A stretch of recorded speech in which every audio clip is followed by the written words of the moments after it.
পশ্চিমবঙ্গের কলকাতাতেও কর্মসূচির পরিকল্পনা রয়েছে। এ নিয়ে আরো জানাতে কলকাতা থেকে যোগ দিচ্ছেন সহকর্মী দেবপ্রসাদ অধিকারী। দেবপ্রসাদ, ওয়াংচুক তো অনশন ভেঙেছেন, পাশাপাশি শিক্ষা সচিবকে অপসারণ করা হয়েছে। আজ পুরো ভারত জুড়ে বিক্ষোভের কথা ছিল। এ বিষয়ে বিক্ষোভকারীরা কি বলছেন, এ নিয়ে আপনার কাছে আর কি তথ্য আছে জানাবেন আমাদের। দেখুন, প্রধানমন্ত্রী নরেন্দ্র মোদী গভীর রাতে একটি ভিডিও বার্তা দিয়েছেন যে এই যে ঘটনা ঘটেছে নিট প্রশ্ন ফাঁস, সেটা সত্যি দুর্ভাগ্যজনক।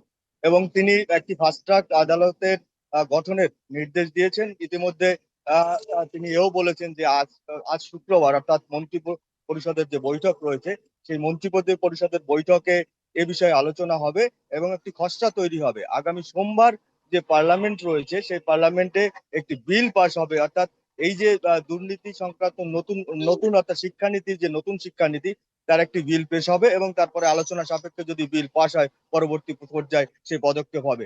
তিনি এও বলেছেন যে এই ধরনের ঘটনা যারা ঘটিয়েছেন তাদের কঠোর শাস্তি দেওয়া হবে আইনের মাধ্যমে। তার জন্য এই ফাস্ট ট্র্যাক কোর্ট গঠন করা হয়েছে। এবং তারপর পরবর্তী পর্যায়ে কিন্তু সোনম ওয়াংচু তিনি তিনি তার অনশন প্রত্যাহার করেন এবং সেখানে জেপি নাড্ডা অর্থাৎ কেন্দ্রীয় স্বাস্থ্যমন্ত্রী এবং অন্যান্য বেশ কয়েকজন বিজেপি লিডাররা সেখানে গিয়েছিলেন হসপিটালে তার সঙ্গে দেখা করতে। এবং তার দেখা করার পরে সোনম ওয়াংচু কিন্তু পদত্যাগ তিনি অনশন থেকে সরে দাঁড়াচ্ছেন। এবং তিনি এটাও বলেছেন যে যাতে হিংসাত্মক কোনো ঘটনা না ঘটে তার দিকে সবাইকে লক্ষ্য রাখতে।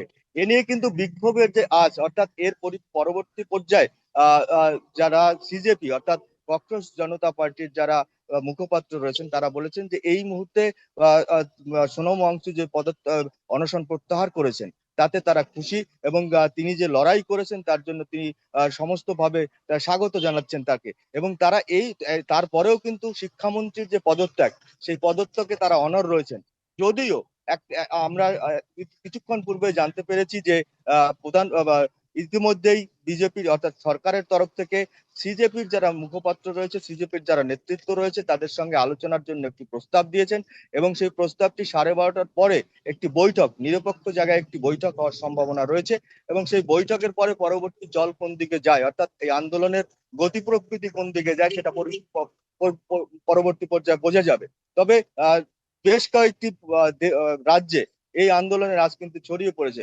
ইতিমধ্যে জানেন যে শিবসেনা প্রধান তিনিও বলেছেন যে এই আন্দোলনে তারা সহমত প্রকাশ করেছেন। রাহুল গান্ধী যেটা বলেছেন যে যতক্ষণ পর্যন্ত শিক্ষামন্ত্রী পদত্যাগ না করবে ততক্ষণ পর্যন্ত এই আন্দোলন চলবে। অর্থাৎ এই আন্দোলনের জাহাজ যে একেবারে মিটে যাচ্ছে তা কিন্তু নয়। 12:30টায় যে বৈঠক হওয়ার সম্ভাবনা রয়েছে, সেই বৈঠকে আলোচনার সাপেক্ষে অর্থাৎ সিজেপি যে তাদের যে দাবিগুলো আছে সেই দাবিগুলো তারা রাখবেন। হয়তো সরকার যতদূর সম্ভব মেনে নেবেন। যদি মেনে নেয় তাহলে হয়তো একটা পরিস্থিতি দাঁড়াবে যে হয়তো আন্দোলন সাময়িকভাবে প্রত্যাহার হলেও হতে পারে।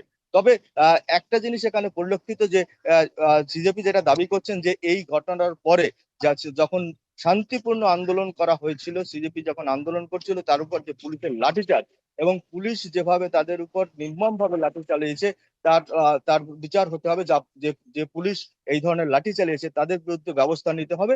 এবং যারা তাদের বিরুদ্ধে যে মামলাগুলো হয়েছে অর্থাৎ যে এই ঘটনা অর্থাৎ সোমবার পরবর্তী পর্যায়ে মঙ্গলবার যে মামলাগুলো হয়েছে সেই মামলাগুলো কিন্তু প্রত্যাহার করতে হবে। যদি তারা প্রত্যাহার না করে তাহলে হয়তো তারা এই আন্দোলন থেকে সরে দাঁড়াবেন না। তবে আন্দোলনের ধাঁচ যে গতি প্রকৃতির দিকে যাচ্ছে তাতে এখনো পর্যন্ত যে আলোচনায় খুব বড় একটা সমাধান সূত্র বেরিয়ে আসবে সেটা কিন্তু মনে করছেন না রাজনৈতিক বিশ্লেষকরা মনে করছেন যে শিক্ষার মতো এমন একটি বিষয় যেখানে ছাত্রছাত্রীদের ভবিষ্যৎ জড়িয়ে আছে। সেই ভবিষ্যতের জায়গায় যদি এরকম নেগলিজেন্সি থাকে বা দুর্নীতি থাকে বা প্রশ্নপত্র ফাঁস হয়ে যায়, বছরের পর বছর যদি শিক্ষার্থীদের মানে শিক্ষা বছর লস হয়, সেক্ষেত্রে তাদের ক্ষমা করার যোগ্য নয়। তো সব বিষয় মিলিয়ে দেখা যাচ্ছে যে প্রধানমন্ত্রীর যে বার্তা এবং সেই বার্তার পরিপ্রেক্ষিতে যে কঠোর পদক্ষেপের যে নির্দেশ দিয়েছেন প্রধানমন্ত্রী নরেন্দ্র মোদী, এবং সেখানে তিনি বলেছেন যে ফাস্ট ট্র্যাক কোর্ট গঠন করা হবে এবং যারা এই ঘটনার সঙ্গে যুক্ত এবং তাদের বিরুদ্ধে কঠোর এবং কঠিনতম ব্যবস্থা নেওয়া হবে। যদি এই ব্যবস্থা নেওয়া হয় সেক্ষেত্রে হয়তো সাময়িকভাবে এই আন্দোলনের গতি কিছুটা স্তীমিত হবে। তবে একেবারে যে বন্ধ হয়ে যাবে কিনা সেটা কিন্তু এখনই বলা মুশকিল। 12:30টার যে বৈঠক রয়েছে, বৈঠকের পরেই পরিষ্কার হবে যে এই বৈঠকের গতি প্রকৃতি এই আন্দোলনের গতি প্রকৃতি পরিস্থিতি কোন দিকে যাচ্ছে। দেবপ্রসাদ, আপনাকে ধন্যবাদ। আপনি আরও তথ্য সংগ্রহ করতে থাকুন। কলকাতা থেকে সিজেপির কর্মসূচি নিয়ে জানাচ্ছিলেন আমাদের সহকর্মী।